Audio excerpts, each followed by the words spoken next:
Alright people, here we are with part 3 of my CD collection. I had a little bit of free time, so I thought why not shoot another video. I know this is in kind of quick succession to part 2, but figured why not. So we are going to start with, again I'm going to fly through these albums as quickly as possible because I think the stack is a lot bigger than it was last time. So I don't want to bore you, so let's just dive right in, shall we? First up we have Black One by Sun. I picked this up from a thrift store around the same time as I bought Razorblade Romance. I think it was maybe 1 or 2 days before or afterwards, maybe. But this is the first Sun album I've ever bought, and it was actually the first time I'd ever listened to them. I mean, I'd heard the name, I'd heard they were really, like, they were quite interesting, so I picked it up on a whim because this wasn't expensive at all, and I figured if I didn't like it, the worst I could do is give it to someone. But I put it on and I thought my hi-fi was possessed. This is some pretty intense drone doom noise stuff. Yeah. it's just really something, I think. So yeah. Alright, next we have an EP. We have Smells Like Children by Marilyn Manson. This is essentially a load of remixes and sound bites. It's not necessarily an album, you know, it's only got a few tracks on it. My personal favourite is Sweet Dreams, the Eurythmics cover, which is a Manson song that a lot of people have heard. I bought this because I'm a bit OCD in a way that when I have multiple albums from an artist, I like to get them in order. So I picked this up so that I had the set, you know, so I had everything in order and stuff. And you know, this is sound bites and remixes. A lot of them are just like little bits of audio and stuff, so it's not entirely an album, but I kind of bought it just so I could have like the set almost. Next up we have a special album actually. This is The Roots of Sepultura. This is a 2-disc compilation. This has the entire Roots album and a bonus disc. Now this is special because this was released maybe 2 or 3 months after the Roots album was released. So this didn't sell well because Roadrunner's marketing strategy was a little bit flawed at the time. And what makes this special is the second disc. It's over 20 tracks, and at the time this was the only 2 CD package where you could hear all of these. It was only up until 1997 when the Sepultura remasters came out on Roadrunner that they started putting the tracks from this bonus disc on as bonus tracks. So I found this in it was a fairly cheap little record store, and I picked it up and I thought, holy shit, this is really rare, and you know, it's one of my rarest pieces, and you know, some of the tracks on here are incredible. But you know, have a look inside. We've got both discs, and this is the entire Roots album as well, which is kind of cool. So you essentially get 2 albums for your money. But this has got live tracks, some demos. It's got Orgasmatron by Motorhead cover, which is one of my favorite Sepultura songs, ironically. And I like it, and this is really special, and if you can pick it up, do so, because this is nearly impossible to find. It's out of print everywhere, and it's just a little piece of Sepultura history, which is a cool thing to have, I reckon. Alright, next up we have the reissue of Heavy Is a Really Heavy Thing by Strapping Young Lad. Now, I'm not huge on Devin Townsend's solo stuff. I find it a bit difficult to get into, but Strapping Young Lad I really fucking like. I love Strapping Young Lad. You know, I'm pretty convinced that Wrong Side was written about me. But this is the first album when it was just Devin on his own. He didn't have a backing band at the time, and it's got some really nasty tracks to it, like Happy Camper and Skin Me, The Rainy Season. It's just cool, and it kind of retains Devin's silliness almost. I mean, if we look at the disc, so yeah. Next, we're going in a little bit of a crossover direction with Massive Aggressive by Municipal Waste. This is the second time I bought this album, because the first I bought the little collector's box, which has a patch and a pin badge and all that good stuff, but I actually lost it, which is a shame, because apparently it's worth quite a bit now. Not that I would sell it, because I'm somewhat of a hoarder, and you know, CD collecting is only good until you run out of both money and room. But it's a good album. It's Municipal Waste. It's fast, aggressive, angry, and groovy as fuck, so it's nothing new if you've listened to Municipal Waste before. And a nice little sort of purple album cover. I really like Mask by Delirium, which is the opening track. It's got this really sort of triumphant dual guitar harmony thing, which is very, very kind of epic and very rousing almost, and then it just descends into thrash metal madness, which is fun as fuck, I think.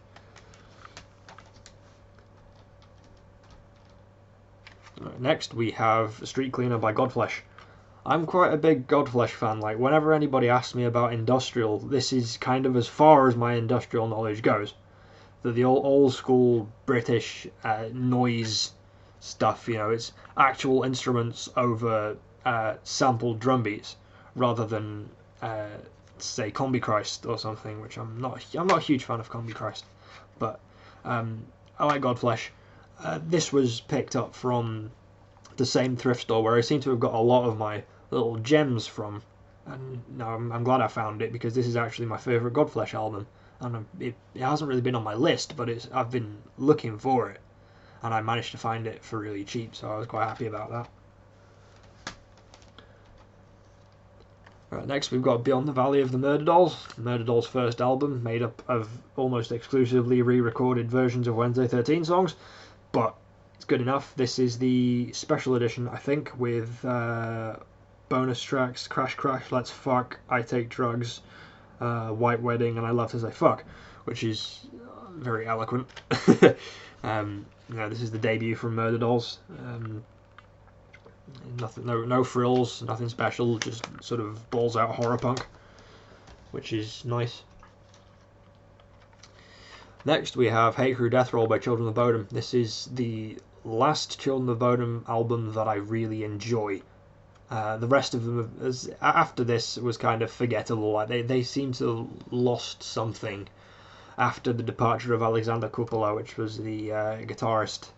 This was his final album as well, but they seem to have lost quite a bit after this album came out. I think it was due to like personal issues that seem to have affected their music.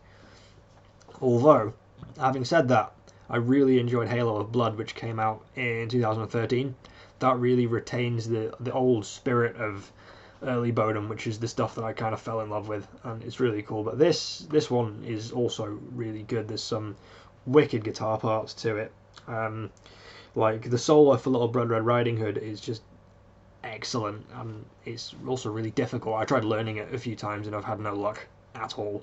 But for me, this was the last good Children of Bodom album.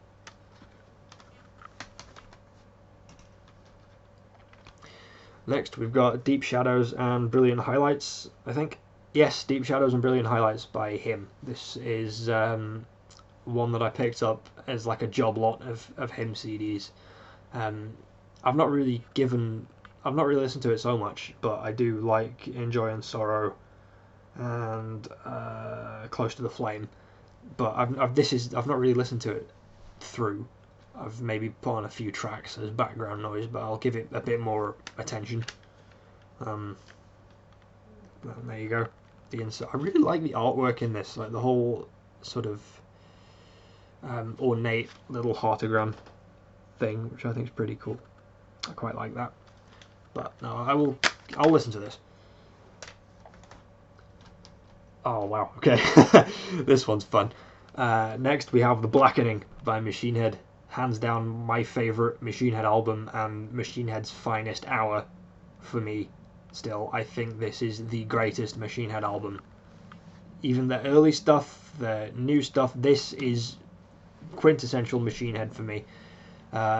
This is my second copy because I bought it when it came out over, like, it's like 9 years ago now or something. That's terrifying. That's really, wow. But I actually played this album so much that I wore out my original CD copy, and I picked it up again because I'm just in love with this album. There's not a bad song on it. Clenching the Fists of Dissent, Beautiful Morning, Aesthetics of Hate, Now I Lay Thee Down. It's just an awesome Machine Head album, and it is my favourite, and I'm so happy that I own another copy, because this definitely warranted two purchases.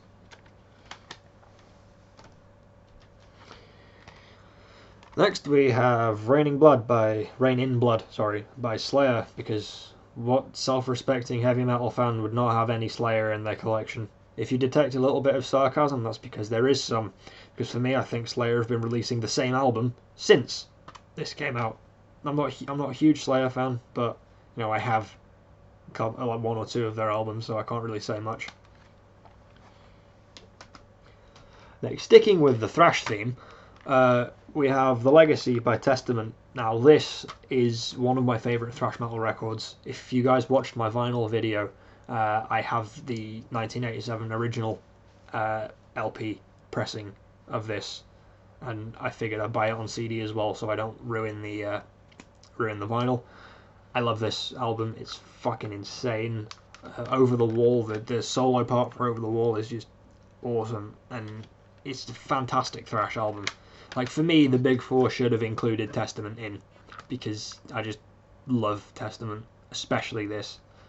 And it's a great debut. You know, if that was your first record, you'd be blown away.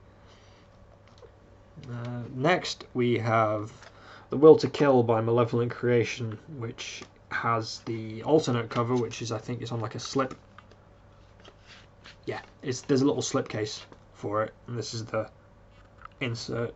You can have either or. Now, this isn't my favourite Malevolent Creation album. This is actually the only one I've got, but I would quite like to get my hands on Retribution, but I think that's kind of hard to find now. I quite like the disc. It's like all red, and you can make out the logo slightly. This has, I believe it's a slightly different lineup to all of their others, with Justin DiPinto on drums, who's an absolute fucking machine. But yeah, The Will to Kill by Malevolent Creation. Check it out. Next up is one of my favourite albums ever. Self-titled by Wintersun. This is when Wintersun was a solo project. Yari, the evil genius goblin king with glorious hair and a massive nose.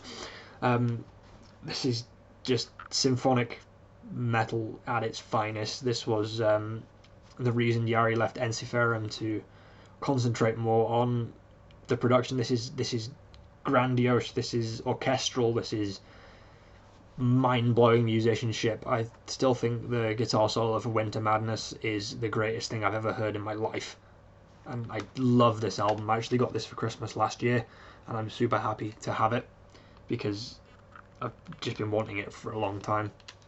Now I have their entire discography, which consists of 1.5 albums. Yay! Next is from one of my favourite punk groups. If you watch my vinyl video, I talked a lot about them. Bad Religion, punk rock for intelligent people. This is Stranger Than Fiction. This contains my very first Bad Religion song, one of anyway, that was Infected. But since then, I've bought all of their stuff, and I've seen them live numerous times. And I think the last time I saw them, they played The Handshake, which is, I don't really think it's a particularly well-known song, but it's one of my favourites on this album. It's one of my favourite Bad Religion songs, and I was so happy when they played it live, man. It was insane. Here's a little curveball. This will be interesting. This is Rock This Town by Stray Cats. I bought this from like a car boot garage sale thing, and this is weird because I thought it was just like a compilation, and it seems that it's actually a recording from like a TV station or something, or it might be like a bootleg, because the audio quality isn't that good, but it's a mix of like loads of live stuff and acoustics and just little weird little bits. And I'm a big Stray Cats fan. I'm big on rockabilly and psychobilly and stuff. But you know, this even has like an error on the track listing. What's supposed to be Lust and Love is written as Wheaton Love, which is a bit odd. But it's got a cover of Summertime Blues by Eddie Cochran, which is all good. But no, if any of you have more information on this album, I'd love to know more about it, because like the disc is just like a blown up picture of what's on the front, and the jewel cases are like flimsy and shit. Although it has a barcode and a matrix run out, so I'm assuming it's a legit thing. But no, if you guys have an idea about this, feel free to like message me, so I'd love to know more about it. Okay, next we got Tomb of the Mutilated by Cannibal Corpse. The only Cannibal Corpse album I ever actually bothered to buy. I got this as a present for my... I got it like my 19th birthday or something. My friend bought it for me. So that was nice of him, thank you. I actually thought this was a bootleg because when I opened it up, we've got the new Cannibal Corpse logo, which has only been in existence since around '96. So I was a bit concerned, but I did my digging and found out this is the 2012 repress. So no biggie. I can't really say much about it. It's Cannibal Corpse. It's death metal. I prefer Corpse Grinder. Oh, excellent. Next we have Melancholy and the Infinite Sadness by Smashing Pumpkins. This is another one of my favourite Smashing Pumpkins albums. Again, I like them a lot up to Adore. I like this because it's so like ambitious. You know, it's a fucking double album. I mean, how many bands for their third release decide, you know what, we're going to do a double album which is going to have all these incredible arrangements and all these very self-indulgent songs, and we're going to take a gamble with a record label and we're going to see if it can sell. Evidently it did, and it's arguably Smashing Pumpkins' most best-selling record, led by the singles Bullet with Butterfly Wings and Zero, which are two of my favourite Smashing Pumpkins songs. I think, if I'd hazard a guess anyway, I'd say this was an original, because it has a little P.O. Box postcard thing in, which is pretty cool. For more information on Smashing Pumpkins recordings, merchandise, tour news, etc., fill out this card below and post it back to us, no stamp required. Wow, how old school is that? You know, you have to like mail order things.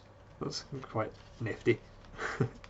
Although, I reckon the image on the disc is the creepiest thing I've ever seen. Fucking look at that. That's terrifying.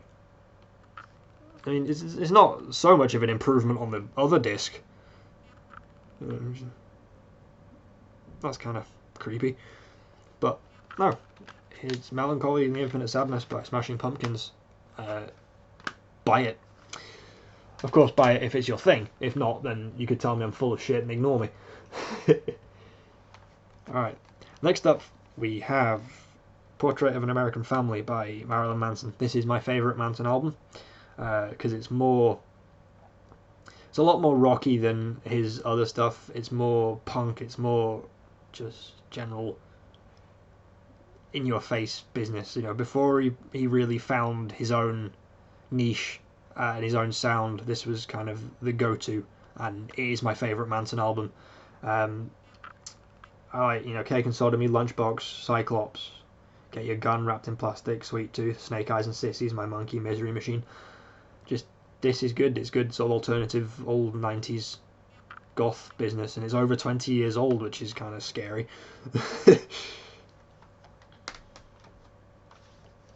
Alright, next we have Alien by Strapping Young Lad. This is my second favourite Strapping album next to Detox, because I fucking dig Detox, it's amazing. Gene Hoglan, the Monster Clock is just, the Atomic Clock is just insane. He's a great drummer, he's one of my biggest influences, but I love Alien. This is a fantastic album, especially Love. I could sing the chorus for that forever. Yeah, it's Devin's Wall of Noise extreme metal scary project. You know, I miss when Devin Townsend was crazy.